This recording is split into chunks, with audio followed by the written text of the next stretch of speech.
Hi there, it's Katie Crysdale here from Lakeview Aquatic Consultants. Welcome back to your weekly aquatic industry insider. If you're new to these videos, I talk about the top few articles that we shared on our Facebook page for the past week.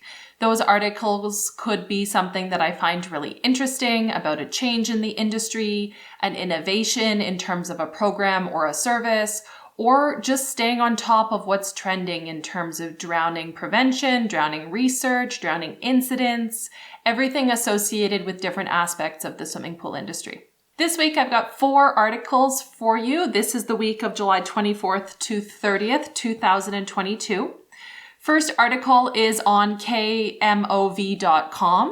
It's entitled, Police Investigating 6-Year-Old Drowning at County-Operated Summer Camp. This, unfortunately, is a pretty common occurrence in the summer. We see a lot of families dependent on summer camps to make up childcare when their kids are out of school. And affordable summer camps are really hard to come by. Often they can be a local municipality has a recreation program, your local YMCA or JCC, community association, and there's a lot of challenges that can take place with those summer camps. I speak from a place of experience where I worked at a sleepaway summer camp for 5 years after attending a summer camp for many, many years. I've worked in municipal recreation centers where camps brought in valuable revenue with lots of kids of different ages, different abilities, different backgrounds. And if you've spent any time lifeguarding, you know that summer camps are one of the most challenging groups to lifeguard when they come in to swim. It is age-based cohorts, not ability-based cohorts. We see this as well with daycare groups or school groups where you might have 36-year-olds all at once. And not only is that a high-risk demographic, children under the age of 7 are substantially more likely to drown than children who are older. But then you add to that speaking from experience as a summer camp counselor, you have summer camp counselors who are busy. They've been with the kids all day long, maybe from 7 a.m. to 5 p.m. They might be tired. They might be hungry. They might have 30 kids that they're responsible for on land. And often the camp does not conceptualize what that risk looks like in taking those kids to the water. Now, I don't have any specific information to supplement this article. I'm just reading a specific clip here. Thursday, St. Louis County Police identified the boy as 6-year-old Travone Mr. Jr. Mr. Jr. was attending a summer camp for kids ages 5 to 12 at the Kennedy Recreation Center, which involved daily swimming. I don't have any other information other than what's included in the article. I will say the article is trying to dig up dirt where maybe it's not necessary. There's not enough information yet. There's some allegations about whether the facility was staffed properly in terms of lifeguards and all of the shortages that most aquatic facilities in North America are facing right now, post-pandemic, post 2 years of no lifeguard training. But to circle back to the reason I wanted to mention this article is we need to do more in the aquatics industry to educate beyond our industry about the risks of summer camps. And that's not to be a buzzkill and the fun police and say that nobody should go to a summer camp and no summer camp should go to the pool. But there's still not a good understanding about the ratios that maybe need to be adapted for when those camps go to the pool. Certainly when I lifeguarded big summer camps, we would have all of the age groups come to open camp swim at the end of the day. The kids could get basically rinsed off, cooled off, and then prepared to go home. And in hindsight, I understand how dangerous it is to have all ages of all the campers and all the counselors in the pool at once, because often all the counselors would not get in the pool. Some counselors would get in the pool with their kids, and some counselors would just sit on the side and relax and take a breather after having been busy with their kids all day. And so I just feel like this is an article that we shared on our Facebook page, and we'll continue to share these incidences because we need to reach those parents, those guardians who are not directly involved in the aquatics industry and who maybe are not aware of the risks. This is one of several articles we've already posted this summer about camp drownings. And I thought it really interesting. We got a great comment on the article on our Facebook page from an aquatic professional who mentioned that in her household, she and her husband had decided not to send their kids to summer camps with free swimming because even though they trusted their own child's ability to swim, there are many other circumstances that can contribute to a drowning incident. You could be a great swimmer and you're tired that day. You could be a great swimmer and the pool is really busy and other kids create hazards, or somebody grabs onto you, or it's hard to see your way to the edge of the pool. There's mats, there's toys. So I thought this is definitely an article, unfortunately, that is a trend that we see in the summer. And that's why I wanted to include it in this week's roundup, because when we get to summer pool season, camp season, this is a pretty common article, unfortunately. Second article I want to share is actually a blog post from a media agency, and this is exactly why I subscribe to Google News alerts for the terms drowning and swimming pool.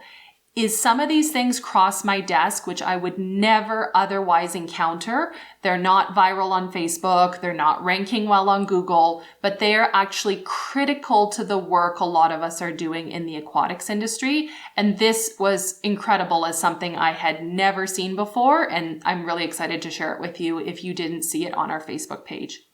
So this comes from the website brandinginasia.com. The heading is Heavy Metal Band Jams at the Bottom of a Pool to Highlight the Silence of a Drowning. This is from July 22nd, 2022. And somebody had the idea in Portugal, it's an amazing, amazing idea, to put a heavy metal rock band, think like Metallica, at the bottom of a swimming pool to highlight how little the noise of somebody drowning in the water is heard at the surface or outside of the pool. It really draws the point very quickly that drowning is silent. Drowning is loud in our minds because of what we've seen in the movies, but when we think about people ingesting water, when they're struggling to breathe, when they're struggling to get their head to the surface, when they're climbing that ladder, it really is silent in a way that needs to form a better part of our education outside of the aquatic industry. So this is hands down the coolest thing I've seen in a long time in terms of effective advertising campaign. We do a lot in water safety and drowning prevention, but it's often a lot of the same pictures, a lot of the same ideas, and this is just so refreshing, so amazing. The next article I want to mention is from WAVEPOOLMAG.com. Pool program brings wave riding to the deaf in Switzerland, and this is from July 16th, 2022. If you've never heard of WAVEPOOLMAG, this is the weekly magazine kind of database homepage for all things wave pool. And when I say wave pool, you might be thinking about your wave pool in your community where you go in and the machine turns on and the kids play and then the waves turn off. And those are wave pools. But what this website is focused on is actually a growing area of the industry called surf gardens by some people, or wave pools, but in a broader sense of where the pool is constructed in the outside environment to create an environment in which to surf. And it's a completely different structure, a completely different size, a completely different intended function of the pool. It's not intended for lessons or lap swim. It is literally intended for surfboards, boogie boards, bodyboards, even different types of boating activities. It's a really interesting innovation in the industry, a lot of growth in the last 15 years. And this website I came across maybe a year, 18 months ago, and I subscribed to their weekly newsletter because there's no other website that's really covering this developing area of the industry in terms of announcements about new projects or mergers between companies or new technology or new ideas. I have yet to go to one of these wave pools, or I tend to say surf garden because it makes it a little bit more clear in my brain which type of facility I'm talking about. While I do recognize that surf garden is a little bit sort of fancy and not a clear term for everyone to understand. But one of the big things that I have seen about these types of facilities is they are not necessarily widely accessible because they do require a certain skill set and a certain usage that's not going to appeal to all customers. So I thought this was a really amazing program, that there is a program for the deaf here in Switzerland. And let me just read you from the intro, and it's a great interview if you have time to click through it. One of the coolest things about wave pools is that driven, ocean-less individuals can go from zero to hero in just a few years. All it takes is heaps of drive, ambition, and close proximity to one of the world's surf parks. That's one of the other terms, obviously, for these facilities: surf park, surf garden. Surf park makes it a lot more clear what type of facility we're talking about. Simon Placic started surfing 5 years ago during a holiday in Portugal and waved goodbye to his previous life. Simon was hooked. The transformation led him to find work at surf camps in Europe and Morocco. He did his ISA surf instructor certificate training, which led him here to Alaya Bay in Switzerland, where he kicked off a surfing program for the deaf. So have a look at this article. Really great interview in terms of his motivation, some of the challenges, and I featured this article on our Facebook page mostly because of the accessibility piece. There's a lot of things about pools that are accessible, but then there's a lot of things about pools that are not accessible. So if you joined us for the 2021 POOLaide Webinars, we did have a speaker who talked about her lived experience as a blind person with a guide dog, and what it was like to go to pools even as a very competent swimmer who grew up swimming in her parents' backyard pool, and that challenge with everything from Uber drivers who refuse pets in their vehicle but don't understand that a seeing guide dog is a legal assistance. You can't refuse a guide dog, you can refuse a pet. Also taking it to pools where lifeguards don't know necessarily what to do with the dog, who needs to sit and wait for the owner, or the safety around the pool. I'll link to that webinar series in the description box below, but a really great resource if you're thinking about how you can make your facility more accessible. And blindness is only one piece. When we think about the 5 senses, blindness is a big one, deafness is another one, and different levels of ability to hear. I was on a Zoom call recently where somebody said something to the effect of, well, how many people really have difficulty hearing? Do we need to make this accommodation?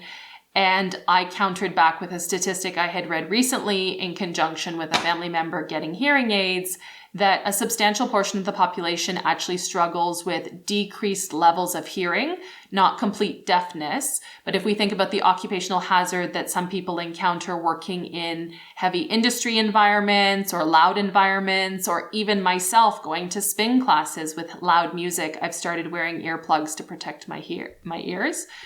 So thinking about, visual limitations that people might have to their sight or limitations to their hearing, all of those are things that we can consider as aquatic professionals or facility managers. What types of programs can we offer in addition to facility accommodations to mitigate some of these challenges?